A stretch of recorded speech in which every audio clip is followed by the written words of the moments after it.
அனைவருக்கும் ஆப்த நமஸ்காரம். கருகுரு சித்தி மையம் நாத மகரிஷின் அன்பான வணக்கம். இன்று அமாவாசை தேதி ஸ்டார்ட் ஆகி போய் கொண்டிருக்கிறது. இந்த அமாவாசை என்பது ரெண்டுக்கு சிறப்பு. ஒன்று, இறந்தவங்களுக்கு நம்ம முக்தி கொடுக்கலாம், இறந்தவங்களுக்கு நம்ம சாயம் போடுறது. இன்னொன்று ரொம்ப ரொம்ப முக்கியம், குலதெய்வத்துக்கு ரொம்ப முக்கியமானது.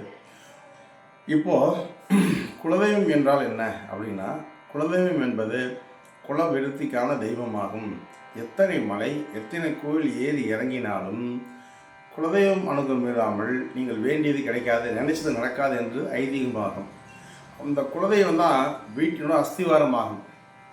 ஒரு மாடி கட்டுறதுக்கு அஸ்திவாரம் பண்ணுறோம், 4 மாடி கட்டுறாங்கன்னா அஸ்திவாரம் இன்னும் டீப்பாக தோண்டணும்.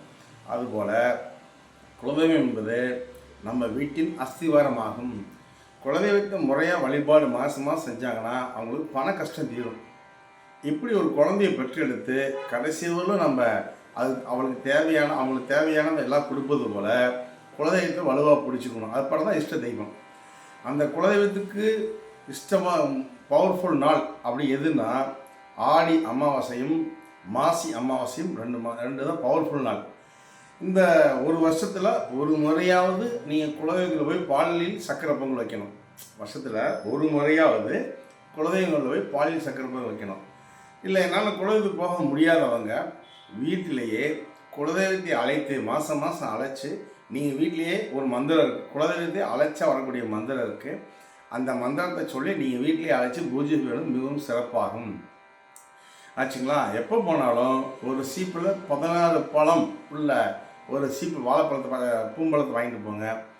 அதை ஐஸ்வர்யம் 16 ஐஸ்வர்யம் மாதிரி ஒரு சீப்பில் 16 பழம் இருக்கணும்.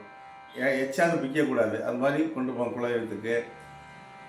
வெளியூர் இருக்காங்க, அவங்க நாடு இருக்காங்கன்னா குலதெய்வத்தை வீட்டிலேயே சாமி கும்பிடுங்க. உங்களுக்கு தேவை அத்தனை கொடுக்கும் என்ற அமாவாசை ஒன்று. இரண்டாவது, இந்த அமாவாசை அன்னைக்கு பூமியோட ஈர்ப்பு சக்தி மேலே இழுக்கும். பிரபஞ்சத்திலிருந்து ஈர்ப்பு சக்தி மேலே இழுக்கும். அதனால தான் அமாவாசையில் தாங்குமான்னு சொல்லுவாங்க. நம்ம ஆதிநாத வாசிய பயிற்சி பண்ணுறவங்களுக்கு ஈர்ப்பு சக்தி மேலே இழுக்காது. ஒன்று, மூச்சு அதிகமாக வெளியே வராது, உள்ளே ஓட ஆரம்பிச்சிடும். ரெண்டாவது, இந்த அமாவாசை அன்னைக்கு இரவு சாப்பிடக்கூடாது. முடிஞ்ச அளவுக்கு இரவு சாப்பிடக்கூடாது. இன்று கணவன் மனைவி இச்சாபக்தி இருக்க வேண்டும். யாராவது மனைவியை தொட்டு இன்று கருத்தரித்தால் அந்த குழந்தை வாழ்நாள் முழுவதும் திருட்டு எண்ணம் உள்ள குழந்தையாக பிறக்கும் என்று சாஸ்திரம் சொல்லுது. அதனால் அமாவாசை இரவு சாப்பிடாமல் இருப்பது நல்லது, இச்சாபக்தி இல்லாமல் இருப்பது நல்லது. இதுதான் அமாவாசை சிறப்பாகும்.